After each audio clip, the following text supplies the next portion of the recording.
morning, everybody. Crafting Journey, that journey chick on Instagram.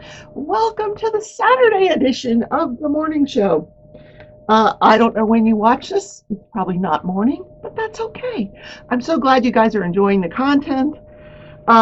Speaking of content, I just released a new artist video for Treasure Studios Art. As you guys know, I am an affiliate, one of many, but that's okay. It's a little collage of a new Australian artist. Her name is Michelle Tracy. Um, she has a very ethereal look, lots of pretty pinks and purples, which I'm all about that.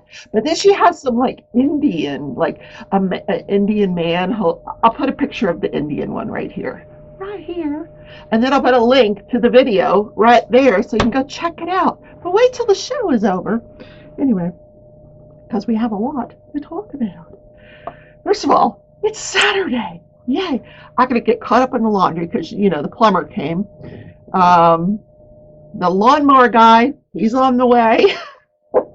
Lots to do today. And I am going to mail the packages. You guys who are waiting for packages from me, I apologize. I am a huge procrastinator. And as you know, this past week was not one of my best weeks. I'm going to go today. Yeah.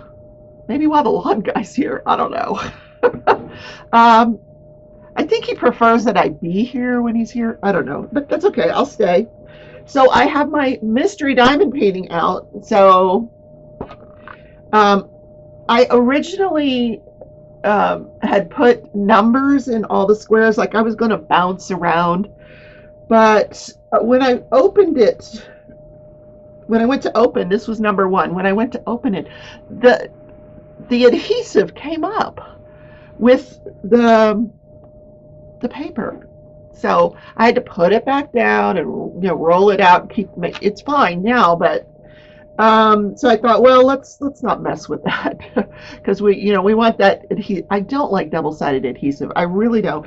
However, you cannot beat Ever Moment. This is an Ever Moment diamond painting off of AliExpress from the Ever Moment official store. And if you want to check it out, it's Ever Moment, two different words. You cannot beat these diamonds. Oh my God, they're amazing. I have never found a diamond painting with square diamonds that I loved more than Ever Moment. So you just have to take the good with the bad. So I did finish the first section last night.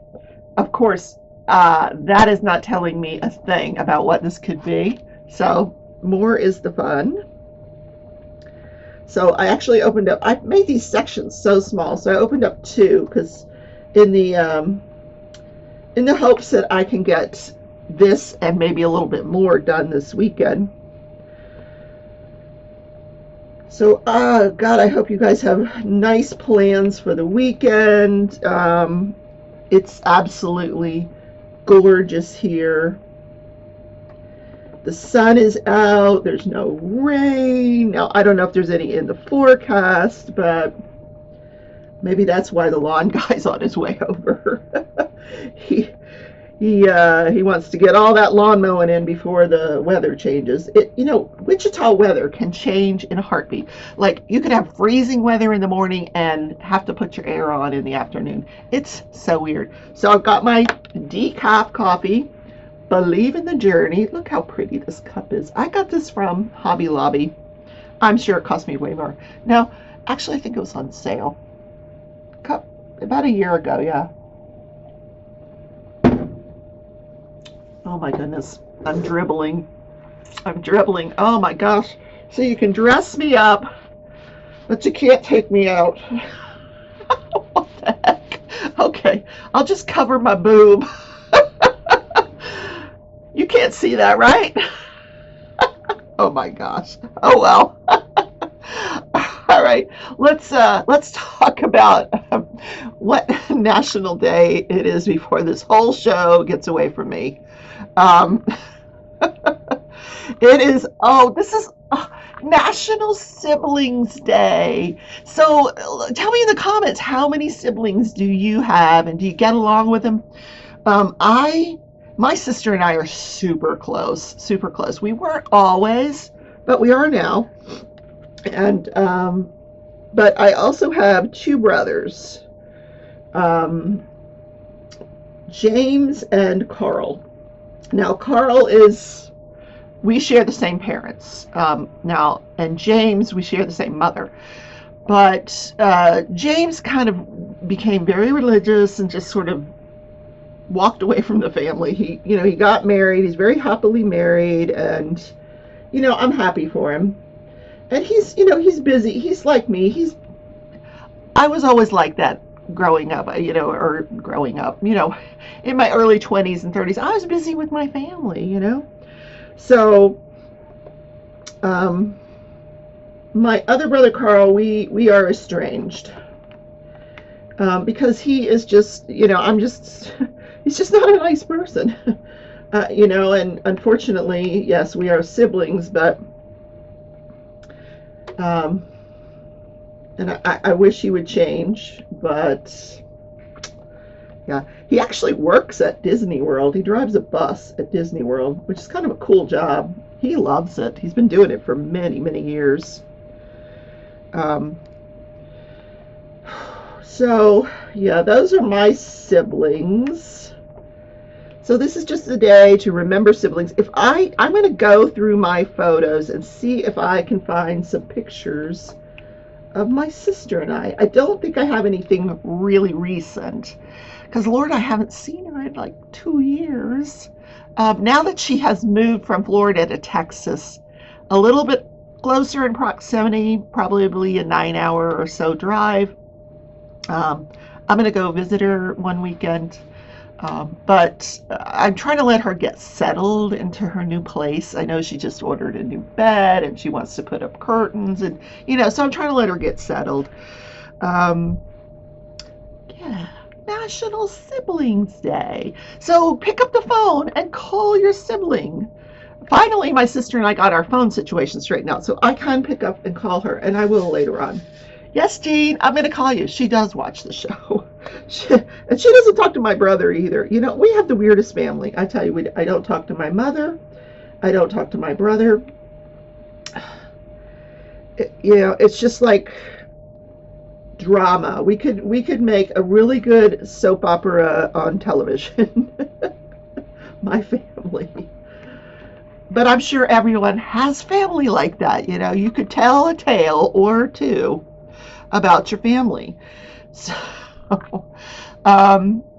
let's talk about Judge, Jury, and Journey. Thank you, DP Addiction Adventures, for mentioning me in your live last night. I really appreciated that. That was very sweet of you. She said, I'm on the edge of my seat. Me too. Me too. Yesterday was an interesting day. I kept saying, I'm waiting for the medical examiner. What does the medical examiner have to say? Well, we finally found out what the medical examiner has to say. But the prosecution did an interesting thing, and I'm not sure what the strategy was behind that. But first they put on this woman who is an expert she's a medical examiner, but she does expert testimony. She had nothing to do with this case, but she was hired by the prosecution to review the medical examiner's autopsy and give her opinion. Now, I loved this woman. I thought she was so cool. I would love to meet her and take her to lunch. I think she's just a really, really neat person. And so much personality, really. So later on in the day, we do get the medical examiner, the one that did the autopsy. But first, the difference between the two is he formulated his opinion prior to watching the videos. Now, and she formulated her opinion based on the videos, but they came to the same conclusion. She agreed with his cause of death, which the job of a medical examiner. Lawnmower guy's here. Sorry, guys. Sorry, you're going to hear the lawnmower in the background. I do apologize. He did say he was on the way. I guess he wasn't far. Oh boy.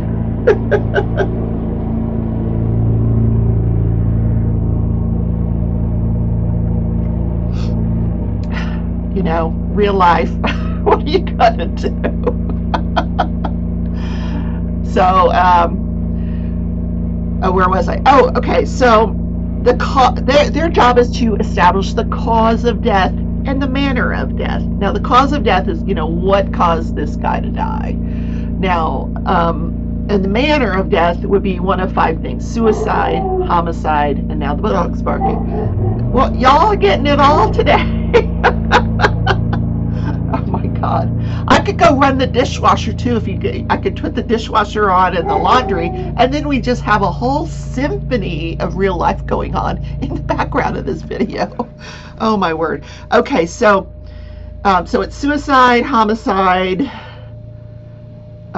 natural causes, undetermined, and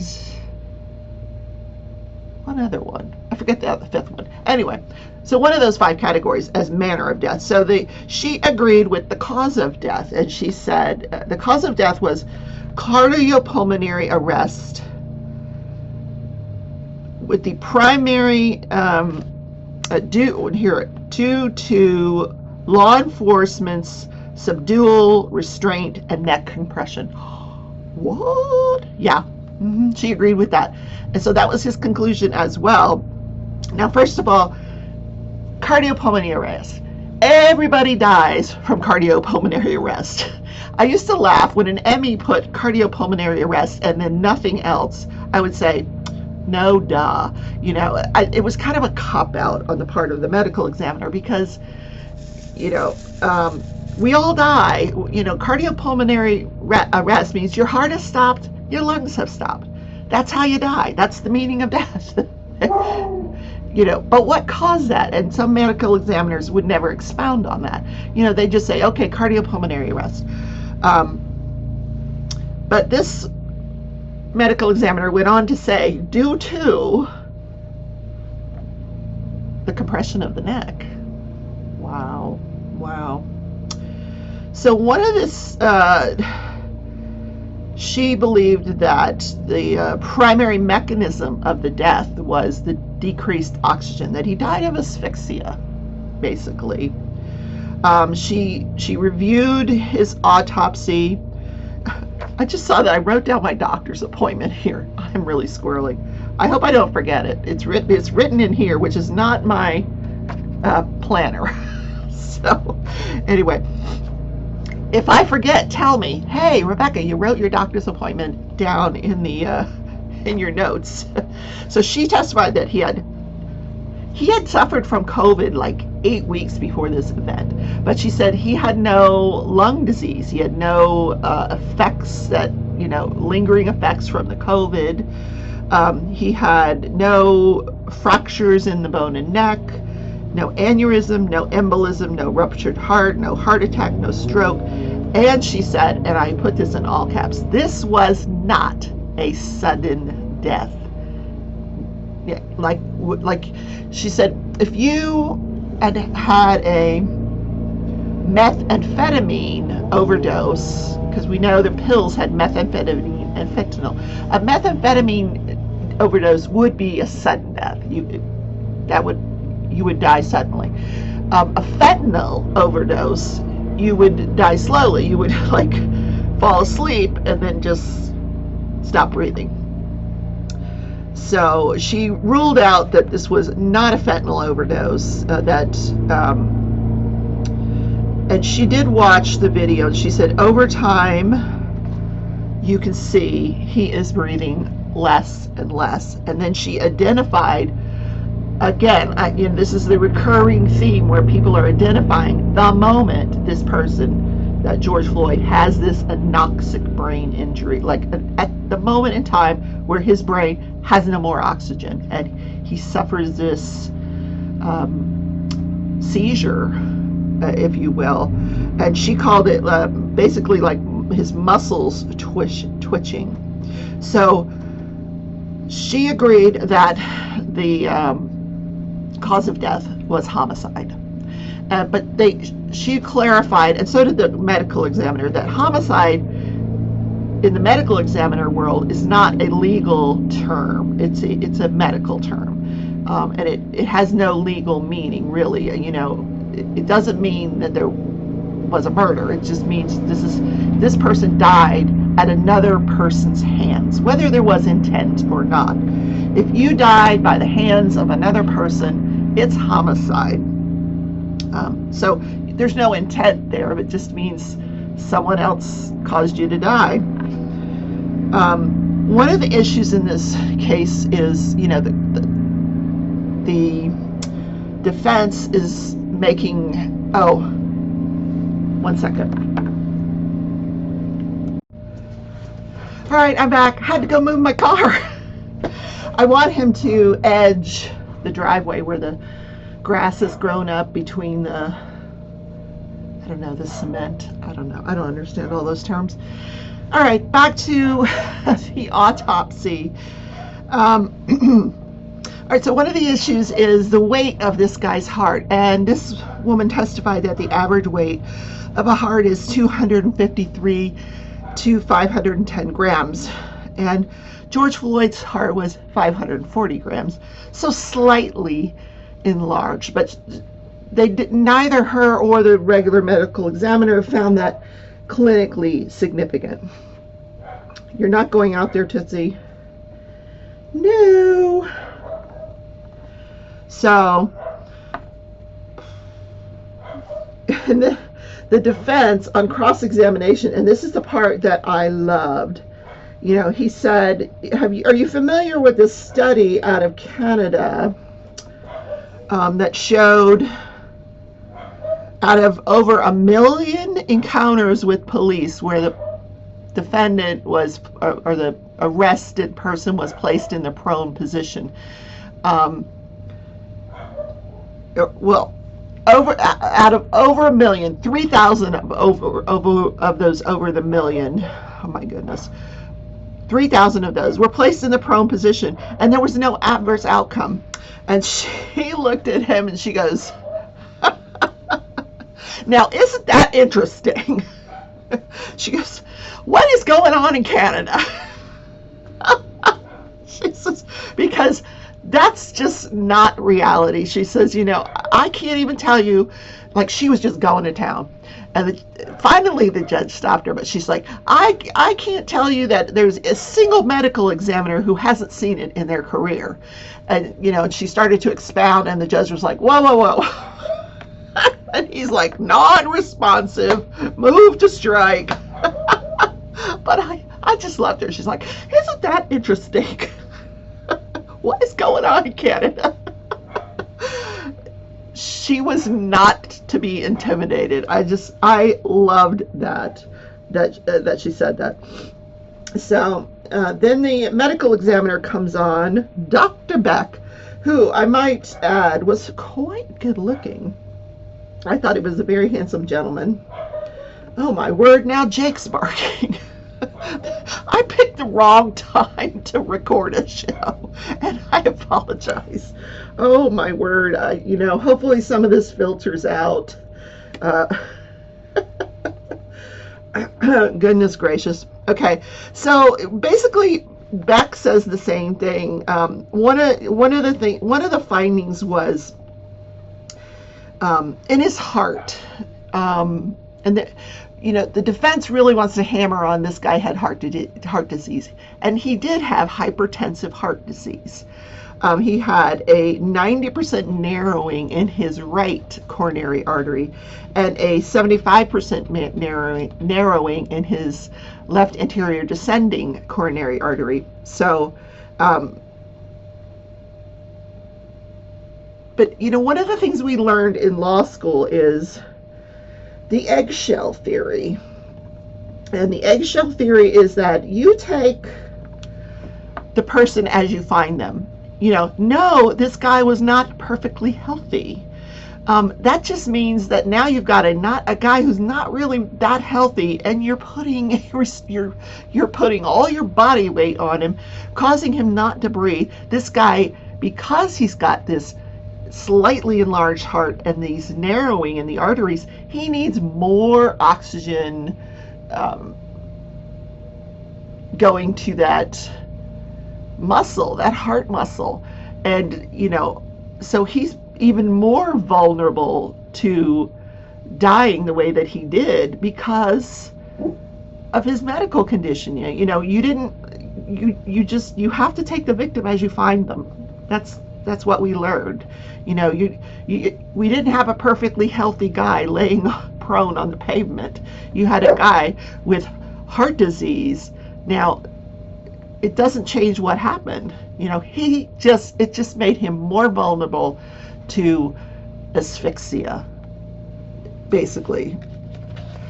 You know, because you need more oxygen because of this heart disease. You know, now your adrenaline's going, and now you need even more oxygen, and this guy's heart just couldn't handle it. Hi, buddy, stop barking. My God. One of the interesting things was they had autopsy photos. Well, the autopsy photos were not allowed to be shown on television or on YouTube. So what they did was they printed out the autopsy photos and then just handed them to the jury and handed them to the people in the courtroom, including George Floyd's family. And reporters in the courtroom said that George Floyd's brother, he looked at like the first photo and then he didn't look at the rest. And who could blame him, you know? So, and I don't really care to see the autopsy photos, but and I never understand why they have to show them to the jury. I don't know what value that adds, but yes, they got to see them. And one of the things I found interesting was that he had abrasions on his left temple, his left cheek, basically all of these abrasions on the left side of his body that were consistent with being pinned against the asphalt. So what was different, I mentioned before, from the other medical examiner, is this medical examiner, you know, he reported his findings and then he watched the video. And what he said was, I watched the videos just in case I needed to go back and amend anything, but I didn't. It was consistent with what I found. Boy, we're having quite the morning. Okay, so let's, and then the final interesting tidbit from yesterday was Derek Chauvin had a family member show up to the trial, an Asian woman. So people thought, oh, maybe this is his ex-wife, but we were told later on that this was just a family member. It was not his ex-wife, but that's a change. You know, a family member finally showed up to support this guy. So that is the judge, jury, and jury for today. Oh my goodness. Okay. Let's go on with this day in history. What is going on here today, guys? Oh, we're having quite the Saturday, aren't we? Quite the Saturday. Yeah. Oh, you're a good girl. Yeah, you're a good girl. This is Tootsie. Hi, Tootsie. Come here. Oh, she's very shy. She's very shy. Yes, it is. Hey, you! Shush! Are there a lot of things going on your house, at your house on a Saturday? I know, I love you, and you're not going outside. This is her wanting to go outside. Otherwise, she'd be sitting on the couch snoring. You're not going out there. He's mowing the lawn. No. Go lay down. They're like little tiny humans, aren't they? Well, not tiny. You couldn't call her tiny. God, you know, there's a lot of stuff going on in history, but here's what I thought was really cute. The first color 3D film opens up. This was called The House of Wax, and it starred Vincent Price. Do y'all remember Vincent Price? This was 1953, and of course, it was a horror flick. Would you expect anything else from Vincent Price? And it was released by Warner Brothers. First movie from a major motion picture studio to be shot using three-dimensional or stereoscopic film process. And they had to wear these special glasses. Do you remember going to the 3D movies and putting those special glasses on? Oh my goodness. The film's heroine, played by Phyllis Kirk, eventually discovers that Jared himself is the killer and that the museum's sculptures are all the wax-covered bodies of his victims. Yuck. Halloween, that's the movie for you. I'll pass. And it's in 3D. Can you imagine? I'm actually, I think I could watch it just out of curiosity. But I need some, I don't know. Would you need 3D glasses to watch it on TV? I don't know. So, I don't have any trials to watch today. So here's what I'm doing. I totally scrapped the video that I was working on for the tutorial because I just couldn't get it right. I was frustrating myself and I just scrapped it and I said, I'm starting over. And here's why, because during, watching the film watching the footage, I realized I could do a better job. This time I know where my mistakes were with camera angles. I think I could do a better job. So, and who doesn't need another hat? So I started another hat. Aluminum hat. They go very quickly because I'm just using an E-wrap stitch. But where's the harm? So I'm started over. So also today I've got to clean up this computer. It is like telling me it's out of space, even though I just put a hard drive on here, an external hard drive. So I got to figure out what's going on with that. But anyway, have a great Saturday. I love you all. Some of you I will see today in the roundup. The retreat roundup. There's a meeting at 2:00 on the Zoom for people that are going to that. It's a crafting retreat. If you're interested in going, let me know. There may still be some openings. I think we have, hey, there's room for 45 people, so I don't know that all the slots are filled. Because of COVID, people are, sometimes they're going, sometimes they're not going. We don't know if the Canadian border is ever going to open up. There's people from Canada that want to come down. So it's kind of very in flux as far as the list of people actually going. So if you're interested, let me know, or let the Crafty Heifer know. You can find her on YouTube as well. So what else? I was going to tell you something else. Yes. Don't forget, I am doing 2 giveaways at the end of April. There is a yarn giveaway with a flexi loom, and there is a Treasure Studios Art gift certificate, $50 gift certificate that I am giving away. 2 separate giveaways. Check them both out. I will try to put the link to the videos one at a time here. Check those out. Make sure you're entered to win. You just have to answer a question. And because you don't want to miss, you don't want to get to the drawing night and go, hey, I didn't enter. Go enter. So enjoy your Saturday, everybody. I love you. Do some crafting. Take care. Love you.